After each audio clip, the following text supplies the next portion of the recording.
So there are a lot of systems actually available in the market, but I'm going to talk about only these 4 systems right now because it has been actively used. And second reason is they have been open source for like past 2 years, and they turned into startup in like 3 or 4 months back, and a couple of them are well-established companies. And so I'm just going to have a talk about these 4 companies just using this technology. Exist. They don't want you they want to follow the technology of social networking because it's pretty much easy to teach the end user how to use their software. So they went with the concept of Instagram and Facebook by providing who's following your profile and whom you are following by giving the following and follows option. And the feed for the Exist data comes from a Jawbone app or a Last or FM app. So these are the data you are connecting it, and the recent feed for today will be keep filling the front page. And then they have a dashboard which brings in all the data you have been connected. You have been connected to Jawbone. You have been it's forecast informations, and Foursquare is for location informations. And if you don't want Jawbone, you want to replace with Runkeeper. They gave a settings option where you can go and replace, okay, I don't want my activity from Jawbone, I prefer taking from Runkeeper, or I prefer taking from Fitbit. So you have flexibility in changing between the service you want. And then they have a pretty good timeline visualization where they give comparisons of all the data based on the day. Like on Thursday, number of steps related to time you slept, time in bed, your check-ins, your distance and everything.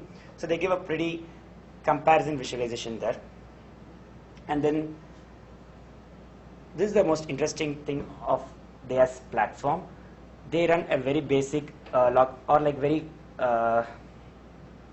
instead of giving flexibility in correlation, if you're asking about sleep data, they know what are the other data they fix. Okay, if it's related to sleep, I need to bring in activity data, I need to bring in room temperature data, that's it. And they run a few basic correlation, and they give these kind of informations for you. Like you're 28% less likely to be walking on days you spend more time in bed. So they run a correlation algorithm, and they give an information in terms of percentage about your mood level, about your sleeping patterns. So the strength is the auto-generated insights are really good, and the chat comparisons are very informative. And the user interface is very familiar. You don't have to go and teach an end user who got pretty much used to it, Facebook or any social network. So they can easily adapt this platform. And weakness which I felt is the user is restricted to the analysis pattern. Like if these are they have a couple of 5 standard algorithms. Those are the things, and the end user want to find a new pattern or new something what's happening, he can't do anything in that system. And he can't create a new visualization template. It has to be fixed. It has to be always timeline visualization. If user want to identify something through heat map, it's not possible. Or if user wants to identify something through scatter plot or bar chart, those kind of things are not possible in the system. So it's pretty much a good reporting tool with little bit correlation algorithm attached to it. And this is lately picking up really well, and you have to register for the system, and a lot of people are still in waiting list, and you'll get after 1 week approval to access the system. And this they have very good, pretty animated platform. So they categorize your personal data in 3 sections. One is sports, which comes activities, and the big square here which tells a summary of how much runs and how much like the circle first based on runs and gyms and steps. And the second thing is Explorer. In that section, they bring in your Facebook photos, your Twitter photos, Instagram photos, what are things you have been updated and where you traveled. And the final section is your digital media, where you have Explorer is more of your travel areas, like from Foursquare or your location, where you traveled, your JetBlue Airways flight informations, where whoever provides API about their travel informations. And the digital is more of social networking photos. And when you click one of those sections, they provide one more dashboard. In that, it's again a summary of your each and every data. Like I click it, okay, the interaction is based on if I click on this information, it tells me it gives me a map here, and from where it collected, and a small summary which is collected from that data. So it's again a very interactive, informative reporting tool. The user interface is pretty simple. Everything happens in one click. You don't have to do multiple clicks to get some information out of it. And one more good thing they do is every week they keep sending a report in your mail or mobile, whatever device you give us a reporting tool. They keep sending and they preferably try to send on Sundays, because they think if you give a Sunday, and they give all positive notes in your weekly report in the first attempt to start your week, to start your Monday in a very active way. And these are things when it comes to report. What I didn't like here is in the settings, it's fixed. You can't go and say, you know what, I don't want these kind of reports. I want only out of 10 servers, I want report only from these 3 servers. Like I want report only about my activities. I don't want report about my digital activities, or I don't want report about my travel locations. Those things you can't customize here. It's a fixed report, and no analysis is allowed in that dashboard. And you can't create your own templates. Templates are also fixed there. Social saves, and this is more of a desktop application, and it's more targeted towards social networking. And they have 6 sections here. One is journal, and photos, insights. So in the insights section, they have a summary here. So the activity by day. So they start with a pie chart. And then the moment you go into the pie chart, you get again one more summary. And if you click that, you can get to know what happened in a text box pattern. And then social networking, they try to give whom you interacted more in the last 1 week, or like what are the photos of you people like most in the last 6 years or 7 years or 5 years. So those are the information. It's more of social interaction, how you have been interacting with public, and what are the persons you are in communication with most of the time. Those are the informations. It's purely targeted towards social networking data. And when it comes to user interface, it's just 1 or 2 buttons. And here you can customize your report, and you can download the report anytime you want, and you can share the report. But the thing is, you can't share with, it is not an auto-generated report. You have to go and you have to customize your report, and you can say, take as a PDF or a Word document.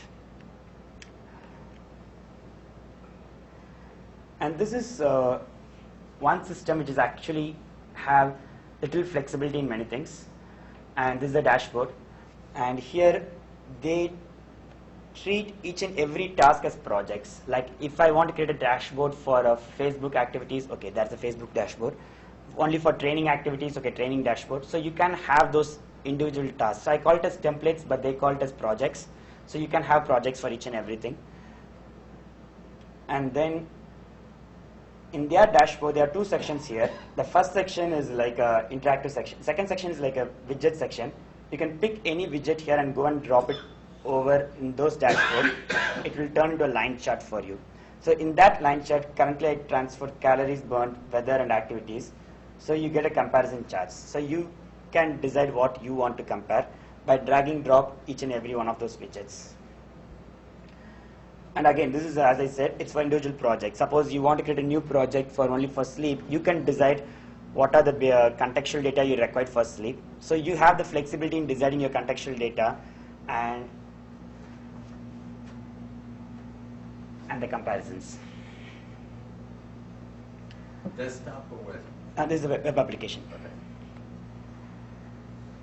They don't have a sharing option, and you can't do any further analysis. Further analysis, I mean, like, okay, you find out of 10 records, you find 5, like out of 1,000 records, you find 10 records particularly very interesting, and you want to select and you want to make further analysis on that. Those things are not possible. Again, it's one more pretty impressive reporting tool with a couple of flexibilities. And these systems has been designed with the idea of acting as a good reporting tool rather than acting as a good monitoring tool by providing flexibility. So here is the summary of limitations. The reason is why they can't turn to a monitoring system is most of the systems are designed based on one-to-one mapping concept. That means they have the customized data, like they already designed, okay, this is Runkeeper data, these are the attributes in Runkeeper, and I want to design a visualization for that. And these are the attributes for Facebook data, and I need to create a fixed visualization for it. So each chart is customized for a Facebook data or a Runkeeper data. So it is not a flexible one. So that limits the scope and scalability of underlying analytic framework. And all these systems, as I said, it's more targeted towards providing a good reporting tool.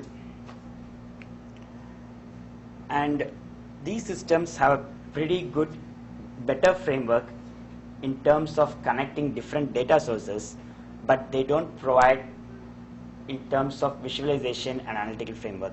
Like when you have data sources, I have data source from Facebook or Fitbit or Runkeeper. Similarly, when it comes to visualization, nowadays there are a lot of visualization platforms available in the market, and each does one on work. Like if you have C3, a visualization platform, and D3, which creates visualizations, and Tableau and Spotfire, and our lab product Weave. So everything does a couple of purposes that can be actually used if you combine each, and like positive of each visualization framework can be combined into a single framework, but that incorporation is not designed for visualization. It is only designed for data in these systems. And sharing between friends is more of motivating factor for them, like the sharing concept, sharing your dashboard system with another person, or putting a profile as a public. It's more of design like a motivating factor. Like you look someone's profile and they're doing a lot of activities, you push yourself to do. So it's designed in that concept rather than monitoring how you are performing. So those things are not pretty much handled in these systems. And now I'm going to talk about why I consider these as a weakness, and if I overcome this weakness, what are the benefits I'm going to get out of this. I'll start with an example. Suppose someone asked me a question, why didn't I get deep sleep for last week? Usually these systems, what they do is they bring in a primary data which is from a sleep monitor service, and then now to identify why, they will bring a couple of contextual data which is from indoor room temperature through one of those services, and VOC information, and some systems may bring eating habits data also. But are we very sure that only these three is required? It's not decided. It can be keep changing. Like your interaction with people, your travel informations, or your mood, all these factors may come and affect it. So there is no standard set of pattern or rules saying that, okay, this is the primary data, these are the contextual data. It's always going to be flexible and keep changing. So that's why I preferred there need to be a system where I have flexibility in bringing in any contextual data and find the right contextual data. That's why I feel the flexibility is very important, because the right contextual data is not fixed in our life. After 2 years, a new factor may come. So it's always going to be ever changing. So that's why the flexibility in those systems is required for. And in terms of interaction with the charts, when you want further analysis, flexibility is more important. When I mean interaction which could provide insights for further analysis. And whenever you do analysis, we never know what is the right part to find an analysis. We always need to undo and redo our states, like how we do in Word doc. Whenever you type a Word document, we always do a lot of edits, like Control-Z and everything to find the right pattern. So we need to remember our states, so that next time we use as a template to create a next system.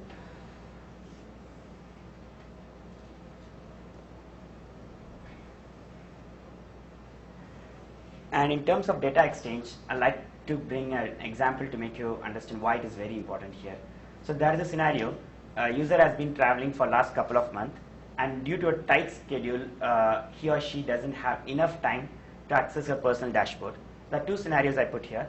The first scenario, she has been traveling for a month, and then she comes back, and then she realized that her blood glucose level has been increased considerably. She shares her system with the doctor, and doctor looks at the report for the last 1 month activities, he evaluates, and then he suggests a couple of remedies for her. And the second scenario,